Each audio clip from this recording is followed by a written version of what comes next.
सुप्रभात, good morning friends. मैं DC Yadav आप सभी लोगों का DCIS इंस्टीट्यूट पे हार्दिक स्वागत करता हूं। अपने डेली करंट अफेयर सीरीज के तहत आज हम पढ़ेंगे 18 नवंबर 2022 का करंट अफेयर्स। क्या है महत्वपूर्ण खबर जो अलग अलग समाचार पत्रों से एकत्रित किया है, हम उस पर चर्चा करेंगे। हमारे साथ आप नए जुड़ रहे हैं तो सब्सक्राइब कर लीजिएगा DCIS इंस्टीट्यूट को। बढ़ते हैं आज के अपने पहले सवाल की ओर दोस्तों। आज का अपना पहला सवाल है कि मेटा इंडिया का उपाध्यक्ष किसे नियुक्त किया गया है। ए विवेक जोशी जी को, बी डॉक्टर वसुधा गुप्ता को, सी उत्पल कुमार सिंह को या डी संध्या देवनारायण को। तो इसका सही आंसर है ऑप्शन डी, संध्या देवनारायण जी को मेटा इंडिया का उपाध्यक्ष नियुक्त किया गया है। जबकि बात अगर हम विवेक जोशी जी की करें तो ये RBI के जो केंद्रीय बोर्ड होता निदेशक उसके रूप में नामित किया गया इन्हें। जबकि डॉक्टर वसुधा गुप्ता की अगर बात की जाए दोस्तों तो डॉक्टर वसुधा गुप्ता जो हैं ये डायरेक्टर जनरल अपॉइंट हुई हैं समाचार सेवा प्रभाग यानी AIR की। और उत्पल कुमार सिंह की अगर बात की जाए तो ये संसद टीवी के CEO अपॉइंट किए गए हैं यानी चीफ एग्जीक्यूटिव ऑफिसर, मुख्य कार्यकारी अधिकारी। और संध्या देवनारायण जी को अपॉइंट किया गया है मेटा इंडिया का उपाध्यक्ष। अब बढ़ते हैं अपने दूसरे सवाल की ओर। अपना दूसरा सवाल है कि ग्लोबल स्किल्स समिट का आयोजन किस मंत्रालय के द्वारा किया गया है। ए कौशल विकास और उद्यमिता मंत्रालय, बी विदेश मंत्रालय, सी शिक्षा मंत्रालय या डी उपयुक्त सभी। इसका सही आंसर है ऑप्शन डी, उपयुक्त सभी। दोस्तों ये जो ग्लोबल स्किल समिट का आयोजन नई दिल्ली में किया गया, ये वर्चुअली किया गया है। हमारे कौशल विकास और उद्यमिता जो मंत्री हैं ये हैं श्री पीयूष गोयल जी। और विदेश मंत्री आपको पता है S जयशंकर साहब हैं। शिक्षा मंत्री हैं धर्मेंद्र प्रधान। तो इन 3 मंत्रालयों के द्वारा संयुक्त रूप से ग्लोबल स्किल समिट का आयोजन किया गया भारत की राजधानी नई दिल्ली में। तो इस तरह इसका आंसर है ऑप्शन डी। अब बढ़ते हैं अपने तीसरे सवाल की ओर। अपना तीसरा सवाल है दोस्तों कि किस राज्य ने बाजरा मिशन शुरू किया है। ए राजस्थान, बी मध्य प्रदेश, सी असम या डी गुजरात। इसका सही आंसर है ऑप्शन सी, असम। असम सरकार ने बाजरा मिशन की शुरुआत की है। So our answer will be option C. हालांकि हमने ऑप्शंस को इस तरह क्रिएट किया था, आपको पता है कि राजस्थान, मध्य प्रदेश, गुजरात वो क्षेत्र हैं जहां बाजरे की ठीक ठाक खेती की जाती है। इसलिए ऐसे ऑप्शंस में मेनली स्टूडेंट्स इन्हीं 3 को टिक करता है, लेकिन हमने ऑप्शन में इसलिए रखा ताकि आप लोगों को अलग सोचने के लिए भी मजबूर किया जा सके। तो ऑप्शन सी, असम ने बाजरा मिशन स्टार्ट किया है।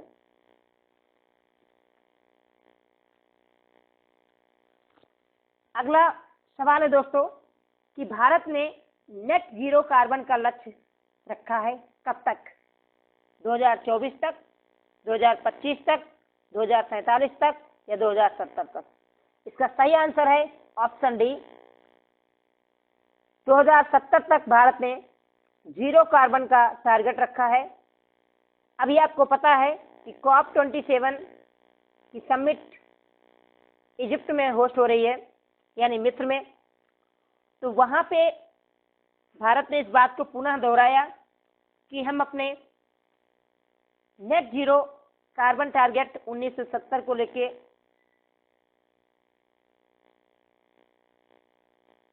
गंभीर हैं। और जैसा कि भारत ने कहा है कि 1970 तक कार्बन के उत्पादन को जीरो कर देगा। तो इस तरह इसका सही आंसर ऑप्शन डी। 2024 की बात की जाए तो भारत ने नल से जल जोड़ो जो योजना स्टार्ट की थी, उसका टारगेट रखा था 2024 तक कि 2024 तक सभी घरों को पानी मुहैया करवाएगा भारत सरकार। ऐसा टारगेट प्राप्त करने वाला गोवा पहला राज्य बन गया है जिसने 100% घरों को नल जल से जोड़ दिया है। 2025 की बात की जाए दोस्तों तो टीबी यानी ट्यूबरकुलोसिस को खत्म करने का टारगेट रखा है भारत सरकार ने, जबकि WHO का जो टारगेट है वो 2030 है। आप सभी को पता होगा कि दुनिया में सबसे ज़्यादा टीबी के जो पेशेंट हैं वो भारत में पाए जाते हैं। लगभग 1/3 पेशेंट भारत में हैं और भारत के लिए बहुत बड़ी चुनौती होगी ट्यूबरकुलोसिस को ख़त्म करना, क्योंकि जिस तरह भारत में कार्य करने की शैली है इन्फॉर्मल स्ट्रक्चर की, अगर उसकी बात की जाए, अगर आप प्राइवेट फैक्ट्रियों में जाके देखते होंगे तो आज भी लोग without mask, without hand gloves के काम करते हैं, जिससे अस्थमा, टीबी जैसी बीमारियां बढ़ने के लगातार खतरे बढ़ रहे हैं। और प्राइवेट सेक्टर के लोग इसके प्रति बिल्कुल गंभीर नहीं हैं। भारत सरकार को इस पर कदम उठाना चाहिए। केवल 2025 तक टीबी के लक्ष्य को खत्म करने के लिए वही कारगर नहीं होगा, इनफॉर्मल सेक्टर में जिस तरह के काम किए जाते हैं उस पर भी ध्यान देने की जरूरत है। 2047 की बात की जाए दोस्तों तो भारत ने टारगेट रखा है कि 2047 में भारत विकसित देशों की श्रेणी में शामिल हो जाएगा। जब अपनी आज़ादी का हम 100 साल सौवीं वर्षगांठ मनाएंगे तब हम एक विकसित देश रहेंगे। ये सपना देखा है भारत सरकार ने। तो ये था कुछ भारत के टारगेट जिन्हें भारत ने पूर्ण करने के लिए कस्में वादे लिए हैं। अब बढ़ते हैं अपने अगले सवाल की ओर। अपना अगला सवाल है कि किस भारतीय टेबल टेनिस खिलाड़ी को अंतर्राष्ट्रीय टेबल टेनिस संघ में शामिल किया गया है। ये बहुत बड़ी बात है। ए मनिका बत्रा जी को, बी हरमीत देसाई को, सी शरद कमल को या डी सौम्यजीत घोष को। तो इसका सही आंसर है ऑप्शन सी, शरद कमल जी को अंतर्राष्ट्रीय टेबल टेनिस संघ में शामिल किया गया है। और कल मैंने आपको बताया था कि शरद कमल जी को भारत सरकार ने मेजर ध्यानचंद खेल रत्न पुरस्कार 2022 से सम्मानित करने की घोषणा की है। और इस पुरस्कार की शुरुआत हुई थी 1992 में। तब ये राजीव गांधी खेल रत्न पुरस्कार के नाम से जाना जाता था। और मैंने कल ये भी बताया था आपको कि 25 लोगों को अर्जुन पुरस्कार देने की भी घोषणा कर दी गई है, जिसमें स्टार बैडमिंटन खिलाड़ी लक्ष्य सेन जैसे खिलाड़ी भी शामिल हैं। तो अंतर्राष्ट्रीय टेबल टेनिस संघ में शरद कमल जी को शामिल किया गया है। बहुत ही खूबसूरत प्रदर्शन किया इन्होंने टेबल टेनिस में भारत के लिए।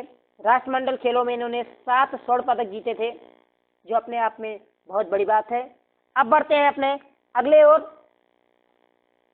अपना अगला सवाल है दोस्तों कि हाल ही में राष्ट्रीय प्रेस दिवस कब मनाया गया? जी हाँ, 12 नवंबर को, 14 नवंबर को, 16 नवंबर को या 17 नवंबर को। इसका सही आंसर है ऑप्शन सी, 16 नवंबर को मनाया गया राष्ट्रीय प्रेस दिवस। मैं आपको दोस्तों बता दूं कि 16 नवंबर को अंतर्राष्ट्रीय सहिष्णुता दिवस भी मनाया जाता है। सहिष्णुता का तात्पर्य है कि एक ऐसा व्यवहार इंसान का जिसमें प्रेम हो, जिसमें भाईचारा हो, जिसमें दया हो, जिसमें श्रद्धा हो, उसको सहिष्णुता आप मान सकते हैं। तो अंतर्राष्ट्रीय सहिष्णुता दिवस भी मनाया जाता है 16 नवंबर को, और 16 नवंबर को ही मनाया जाता है राष्ट्रीय प्रेस दिवस। अगर बात 12 नवंबर की जाए दोस्तों तो 12 नवंबर को विश्व निमोनिया दिवस मनाया गया था।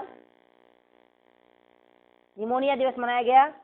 14 नवंबर की बात की जाए तो बाल दिवस मनाया जाता है, क्योंकि पंडित जवाहरलाल नेहरू जो भारत के प्रथम प्रधानमंत्री थे, इनका जन्म हुआ था 1888 में प्रयागराज में आज ही के दिन। और 14 नवंबर को विश्व मधुमेह दिवस यानी डायबिटीज डे भी मनाया जाता है। 16 नवंबर को हमने आपको बताया साक्षरता दिवस या राष्ट्रीय प्रेस दिवस मनाया जाता है। जबकि 17 नवंबर की अगर मैं बात करूं तो इस दिन विश्व मिर्गी दिवस या अंतर्राष्ट्रीय छात्र दिवस दोनों मनाया जाता है। तो 17 नवंबर को विश्व मिर्गी दिवस, अंतर्राष्ट्रीय छात्र दिवस मनाया जाता है। 16 नवंबर को साक्षरता दिवस या राष्ट्रीय प्रेस दिवस, 14 नवंबर को बाल दिवस, विश्व मधुमेह दिवस और 12 नवंबर को विश्व निमोनिया दिवस मनाया जाता है। अब बढ़ते हैं अपने अगले सवाल की ओर। अपना अगला सवाल है कि हाल ही में नीति आयोग का पूर्णकालिक सदस्य किसे नियुक्त किया गया है? ए अमिताभ कांत, बी एस रामेश्वरम, सी अरविंद बिरमानी या डी राजीव कुमार। इसका सही आंसर है ऑप्शन सी, अरविंद बिरमानी को नीति आयोग का पूर्णकालिक सदस्य नियुक्त किया गया है। जबकि अमिताभ कांत की बात की जाए तो ये नीति आयोग के प्रथम सीईओ थे यानी चीफ एग्जीक्यूटिव ऑफिसर थे। एस रामेश्वरम की बात की जाए तो प्रेजेंट टाइम में ये नीति आयोग के सीईओ हैं, क्योंकि अमिताभ कांत के इस्तीफे के बाद एस रामेश्वरम को ही नीति आयोग का सीईओ बनाया गया था। राजीव कुमार जी की बात की जाए तो राजीव कुमार जी नीति आयोग के उपाध्यक्ष थे और इनके बाद अब नए उपाध्यक्ष प्रेजेंट टाइम में जो हैं वो सुमन केवेरी हैं।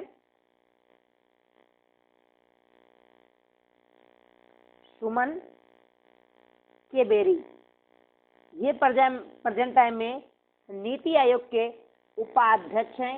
इनसे पहले जो उपाध्यक्ष थे वो राजीव कुमार थे। एक सवाल आपसे बार बार पूछा जाता है कि नीति आयोग के प्रथम उपाध्यक्ष कौन थे, पहली बार उपाध्यक्ष कौन बने थे, ये सवाल आपसे पूछा जाता है। तो अगर ये सवाल आपसे पूछा जाए कि प्रथम उपाध्यक्ष कौन थे तो उसका आंसर है अरविंद पनगड़िया। अरविंद पनगड़िया, अरविंद पनगड़िया जी प्रथम उपाध्यक्ष थे।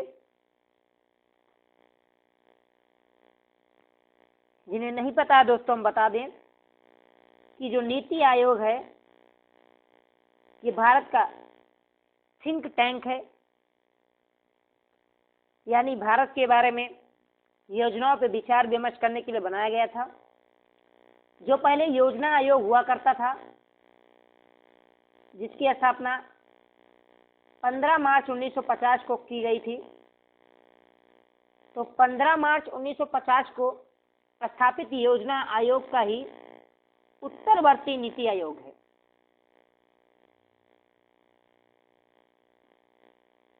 एक जनवरी को 2015 में जब एनडीए सरकार सत्ता में आई नरेंद्र मोदी जी के नेतृत्व में, तो योजना आयोग को समाप्त करके उसके स्थान पे नीति आयोग आया और उसी नीति आयोग योजना आयोग को अब नीति आयोग के नाम से जाना जाता है। और इसके जो चेयरमैन होते हैं वो प्रधानमंत्री होते हैं। योजना आयोग के भी चेयरमैन प्रधानमंत्री हुआ करते थे।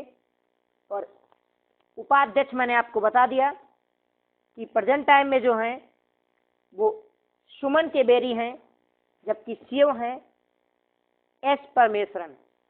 तो ये था नीति आयोग से संबंधित कुछ तथ्य। और दोस्तों अगर इस पे विचार विमर्श किया जाए तो इसमें कई प्रकार के सदस्य होते हैं, जैसे एक पूर्णकालिक सदस्य होते हैं, एक पदेन सदस्य होते हैं, और इसी पूर्णकालिक सदस्य में नियुक्ति हुई है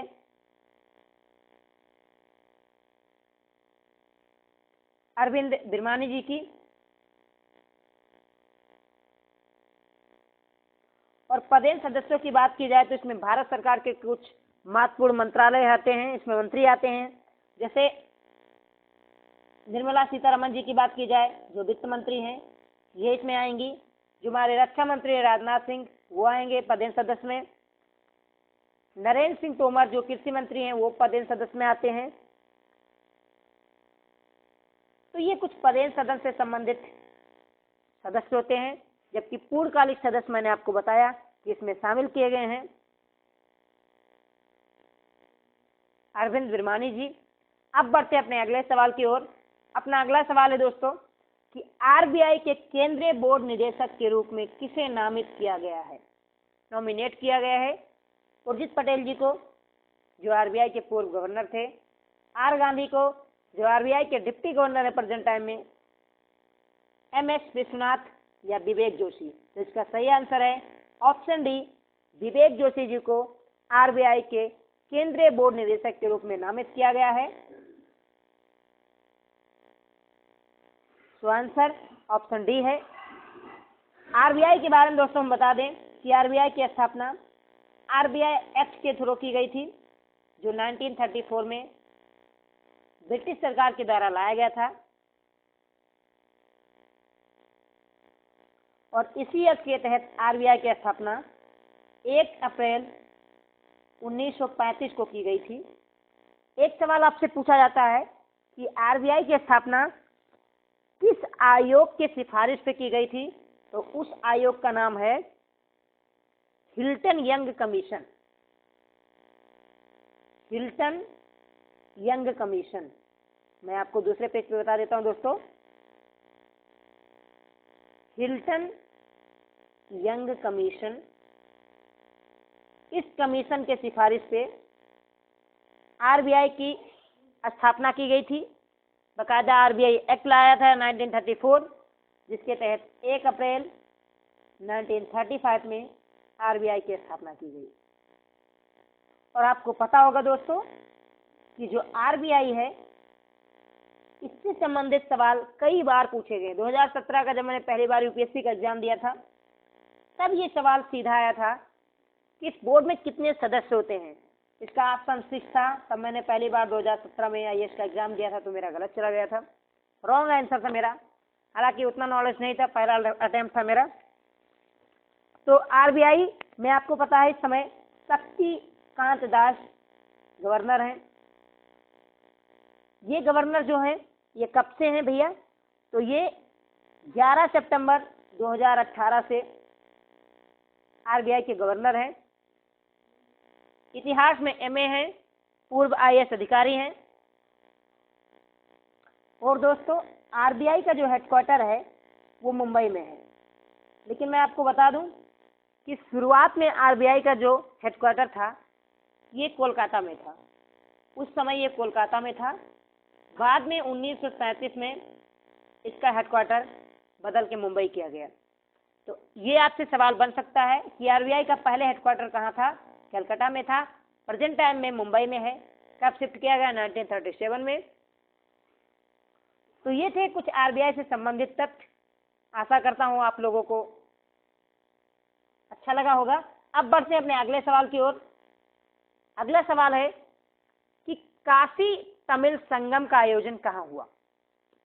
ए मैसूर, बी रामेश्वरम, सी चेन्नई, या डी वाराणसी। इसका सही आंसर ऑप्शन डी, वाराणसी में काशी तमिल संगम का आयोजन हुआ। हिंदी और तमिल भाषा को बढ़ावा देने के लिए, उसमें सामंजस्य स्थापित करने के लिए ये सम्मेलन आयोजित किया गया। आपको पता है कि दक्षिण भारत में हिंदी को लेके एक बहुत बड़ा विरोध होता है, जिसको देखते हुए आप तमिल जो एक ऐतिहासिक भाषा है, बहुत प्राचीन भाषा, बहुत सारे महत्वपूर्ण ग्रंथ हैं इसमें, तो इन दोनों का आयोजन हुआ वाराणसी में। वाराणसी जो प्रधानमंत्री मोदी जी का कॉन्स्टिट्यूंसी है। अब बढ़ते हैं अपने अगले सवाल की ओर। अपना आखिरी सवाल है कि आर्टेमिस मिशन किसने लॉन्च किया? काफी सुर्खियों में था, कई बार मैंने आप लोगों को पढ़ाया है इसके बारे में। A NASA, B ISRO, C Roscosmos, या डी यूरोपियन स्पेस एजेंसी। इसका सही आंसर ऑप्शन ए नासा, यानी नेशनल एरोनॉटिक्स स्पेस एजेंसी जो है अमेरिका का, उसने आर्टेमिस मिशन लॉन्च किया है। ये एक मून मिशन है। दरअसल ये तीसरी बार में लॉन्च किया गया। इससे पहले 2 बार लॉन्च करने की कोशिश की नासा ने, लेकिन किसी तकनीकी खराबी के कारण इसने 2 बार अपने इस मिशन को स्थगित किया। तो कई बार स्थगित होने के बाद ये सुर्खियों में बना हुआ था आर्टेमिस मिशन नासा का। जो एक मून मिशन है, मैंने आपको पहले बताया, ये चंद्रमा पे भेजा गया है और इस मिशन को नासा ने अपने एरियन क्रॉफ्ट से भेजा है। ये एरियन क्रॉफ्ट है। एरियन क्रॉफ्ट क्या है? एरियन क्रॉफ्ट नासा का सबसे भारी रॉकेट है, जिसे भारत का सबसे भारी रॉकेट आपको पता होगा कि अभी भारत में जो सबसे भारी रॉकेट बनाया गया है वो LBM-3 है, जो हमारा GSLV Mark 3 हुआ करता था, जिसको हम बाहुबली के नाम से जानते थे। उन्हीं का ये उन्नत वर्जन बनाया गया है LBM-3, जो भारत का सबसे हैवी रॉकेट है। इसी तरीके से अमेरिका का सबसे हैवी रॉकेट जो है वो आर्यन क्राफ्ट है, और इसी आर्यन क्राफ्ट से नासा ने आर्टेमिस मिशन को लॉन्च किया, जो चंद्रमा के लिए लॉन्च किया गया है। अगर मैं मिशन की बात करूं दोस्तों, तो कई महत्वपूर्ण मिशन हैं जो चंद्रमा से संबंधित थे। जैसे सबसे पहले लूना 2, अगर इसकी बात करूं, लूना 2 ये एक पहला मून मिशन था जो सफल हुआ। इसे USSR के द्वारा भेजा गया था, सोवियत संघ के द्वारा भेजा गया था, और पहली बार चंद्रमा पे जो सफलता दिलाई थी वो लूना 2 ने ही दिलाई थी। उसके बाद बात की जाए तो अपोलो मिशन, जो नासा के द्वारा भेजा गया था, ये काफी महत्वपूर्ण मिशन था। भारत ने 2 महत्वपूर्ण मिशन भेजे हैं, आपको पता होगा, एक तो चंद्रयान फर्स्ट, एक चंद्रयान सेकंड। चंद्रयान फर्स्ट की बात की जाए तो मैं इसकी इमेज लेके आया था। ये है चंद्रयान फर्स्ट, जो भारत के द्वारा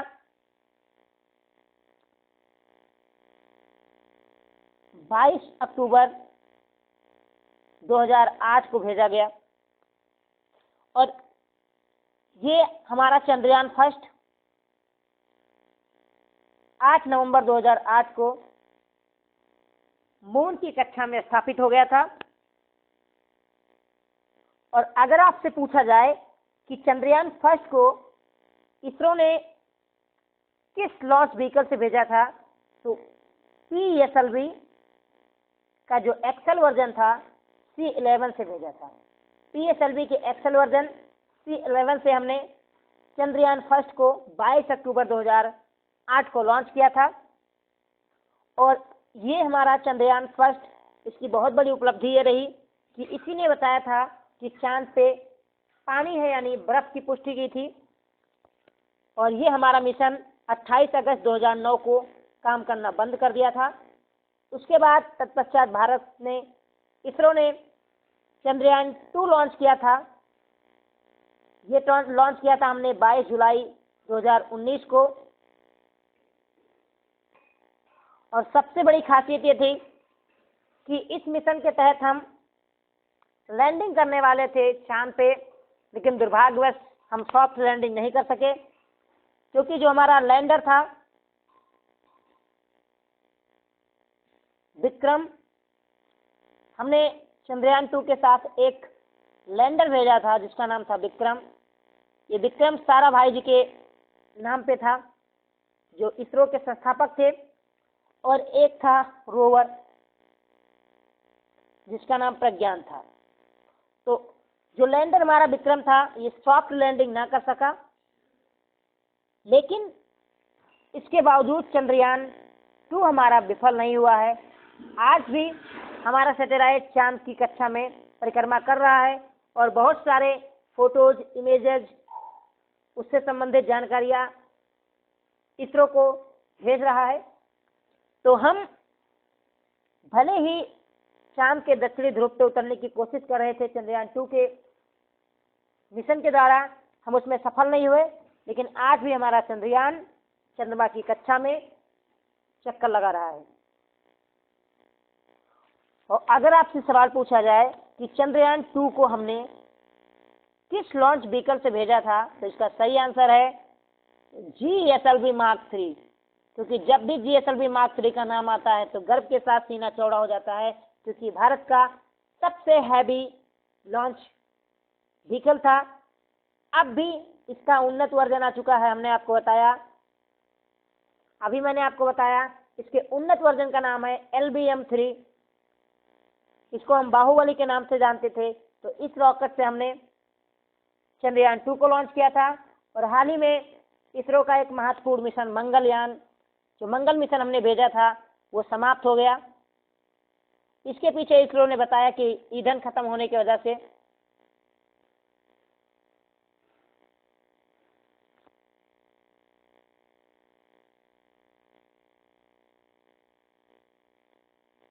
दोस्तों, जो हमारा मंगलयान था ये 5 नवंबर 2013 को भेजा गया था और पहली बार हमने मंगल की कक्षा में प्रवेश किया था। और ऐसा करने वाले हम दुनिया के पहले और मंगल की कक्षा में प्रवेश करने वाले चौथे देश बन गए थे। हमसे पहले मात्र नासा, USSR यानी रूस और यूरोपियन स्पेस एजेंसी ही थी जिन्होंने मंगल की कक्षा में प्रवेश किया था। हमारा टेक्नोलॉजी में हमसे उन्नत किस्म का स्थान रखने वाला चाइना भी अब तक मंगल की कक्षा में प्रवेश नहीं कर सका था। और ये जिनकी बात की जाए नासा की, यूरोपियन स्पेस एजेंसी की, USSR की, कई प्रयासों के बाद ये मंगल की कक्षा में प्रवेश कर पाए थे। लेकिन हमारा इसरो ने पहली बार में जब 5 नवंबर 2013 को हमने मंगलयान को प्रक्षेपित किया PSLV C-25 से, अगर आपसे पूछा जाए कि हमारा मंगलयान किससे प्रक्षेपित किया गया था तो उसका सही आंसर है PSLV C-25। इससे भेजा गया था और हमने पहली बार में ही मंगल की कक्षा में प्रवेश किया था। और ये केवल 6 महीने के लिए भेजा गया था, लेकिन 8 सालों तक सेवा दी मंगलयान ने। और अल्टीमेटली अब ईंधन खत्म होने की वजह से ये मिशन समाप्त हो गया है। तो बहुत बहुत नमन मंगलयान को, जिन्होंने बहुत बड़ी उपलब्धि दिलाई इसरो को, हिंदुस्तान को। और दोस्तों, ये है LBM-2 रॉकेट, जो भारत का सबसे हैवी रॉकेट है और ये भारत का पहला कॉमर्शियल रॉकेट भी है। इसके द्वारा हमने ब्रिटेन के 36 सैटेलाइट को, जो ब्रॉड बैंड कम्युनिकेशन के सैटेलाइट थे, इसको लॉन्च किया था इसरो ने। और ये थे इसरो से संबंधित कुछ मिशन दोस्तों। और इसरो के कुछ आगामी मिशन हैं जिनके बारे में आपको बता दें चलते चलते। इसरो अब गगनयान की तैयारी कर रहा है। गगनयान के थ्रू पहली बार इंसान को भेजेगा अंतरिक्ष में, तो बहुत बड़ी उपलब्धि होगी हिंदुस्तान की। आदित्य L1 इसरो का आगामी मिशन है। L1 का मतलब लग्जरियन पॉइंट, वहां तक हम सूर्य की कक्षा में जाएंगे L1 पॉइंट तक। और शुक्रयान, और इसके अलावा हमारा चंद्रयान 3 भी तैयार है, जिसको हम अगले साल लगभग जून तक लॉन्च करेंगे। तो ये था कुछ महत्वपूर्ण तथ्य। आशा करता हूं कि आप लोगों को अच्छा लगा होगा। आप हमारे साथ जुड़े इसके लिए आपका बहुत बहुत धन्यवाद। यदि आप हमारे साथ नए हैं तो सब्सक्राइब कर लीजिए DCIS इंस्टीट्यूट को। सेशन पसंद आया है तो लाइक कीजिए और बेल आइकन को प्रेस कर लीजिएगा। अपने दोस्तों के साथ भी शेयर करें। आपका दिन शुभ हो। जय हिंद, जय भारत।